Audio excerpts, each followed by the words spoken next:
Oh my god, it's that time of the month. Yep, time for another What I Watched This Month January edition. Oh, it's so chilly. I kicked off the year with On the Basis of Sex. This was probably the most underwhelming way to start the entire decade. In the moment, it was fine, it was watchable, and I was like, yeah, women, and then it ended, and within 5 minutes, I was like, okay, anyways. The performances were performances, the cinematography was in fact cinematography, but I forgot I watched this. Then I decided I'm gonna binge all of legendary French filmmaker Jacques Tati's films, because based off what I heard, he seemed like a pretty cool guy. So I started with School for Postman, a short film that was later made into a feature titled Jour de Fête. While it felt like nothing really happened and that it worked better as a short, I still very much enjoyed it. It's some really great slapstick if that sounds like your thing. Then I was like, no more jokes, time to get serious, and I watched 1917 and I like it. I think this is getting a little too much hate because hey, I think there's some really cool impressive filmmaking going on here. I think it's a very respectable approach to a war film and definitely held my attention for its entire runtime. I didn't feel as much as I wanted, but I still would say I enjoyed my time watching it. I honestly would love to see it again. Do I think it's a boring choice for Best Picture? Yeah. Is it an awful choice for Best Picture? No. Continued my Tati binge with Monsieur Hulot's Holiday. This was my first exposure to Tati being Tati. His films are known to be very atmospheric, and this film right here is very atmospheric. The story isn't exactly existent, it's more like a collection of funny moments all taking place in one setting. You can definitely take certain scenes and switch them around, and it wouldn't change the experience in my opinion. For that reason, it feels pretty dull when you don't like the current sequence, but once you let the style take control, it's a weird silly goose time. Then I rewatched Once Upon a Time in Hollywood. Watching this in LA was definitely a cool experience. I felt that energy a lot more, weirdly. Nothing much to say about it other than I think it's a good movie. Then I rewatched Little Women because it was part of a double feature with the next film I'm going to talk about. That double feature was The Beguiled, directed by Sofia Coppola. Sofia took my neck and was like, look at this movie. That's my way of saying this movie had me on edge. Every performance in my opinion was incredible, specifically Nicole Kidman. It's a very quiet and patient movie, which is crucial for the way it builds in tension and is the reason why it feels so intense in the end. But that said, there are a few moments where, in my opinion, because of the silence, this movie needs to be doing more to hold your attention. Then I watched the SpongeBob SquarePants movie. I've always praised this movie ironically, and after this time around I've realized it's a genuinely great fucking movie. It's so aware of what it is and doesn't hold back. Every joke feels genuinely clever and fitting for the film and the world it exists in. Every scene feels essential and deserving to be there. That Goofy Goober song makes me want to drive my car off a bridge in a good way.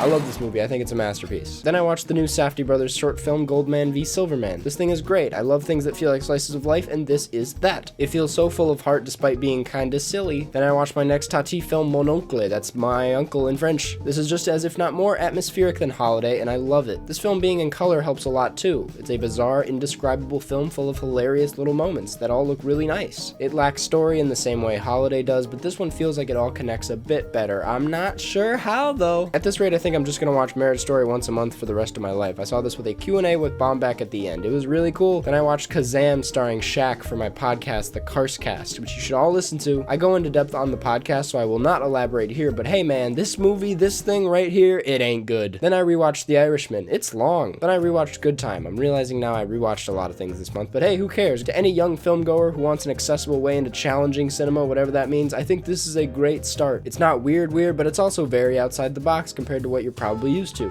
It opened the door for me in college and has expanded my palette in ways I cannot describe. I love it a lot, even if it's pretty flawed. Then I rewatched Enemy. To be completely honest, this does not hold up on a second viewing. I know. I still think it's a great movie and there's so much to appreciate, but I didn't find it as, interesting as I did the first time around. It just feels like it's missing something, or like it's a really long short film. Maybe I was just a little tired, but I think this is definitely Denis Villeneuve's worst, in my opinion. Then I watched David Lynch's new short film, What Did Jack Do? I loved it. I don't understand it, but I felt it. It felt right, even though it didn't make sense. I'm so confused, but I liked it. I think it should suck. Like, this shouldn't work at all, but it does. Moving on. Then I rewatched Jojo Rabbit, and I loved it this time around. But if this does win Best Picture, I'm going to all of a sudden hate this movie. Then I watched Water Lilies, directed by Celine Sciamma, the filmmaker behind Portrait of a Lady on Fire. It's very interesting seeing her do a lot of themes she tackled in Portrait, but at an earlier time in her career. The tension she can create is unmatched. Her films are bursting with energy. The cinematography in this one, specifically the way she captures water polo, is seriously breathtaking. This one felt a lot smaller and a little bit messier with its intentions, but it's still insanely well done and honest. Then I watched Little Women again, but I only watched this one because there was a Greta Gerwig Q&A,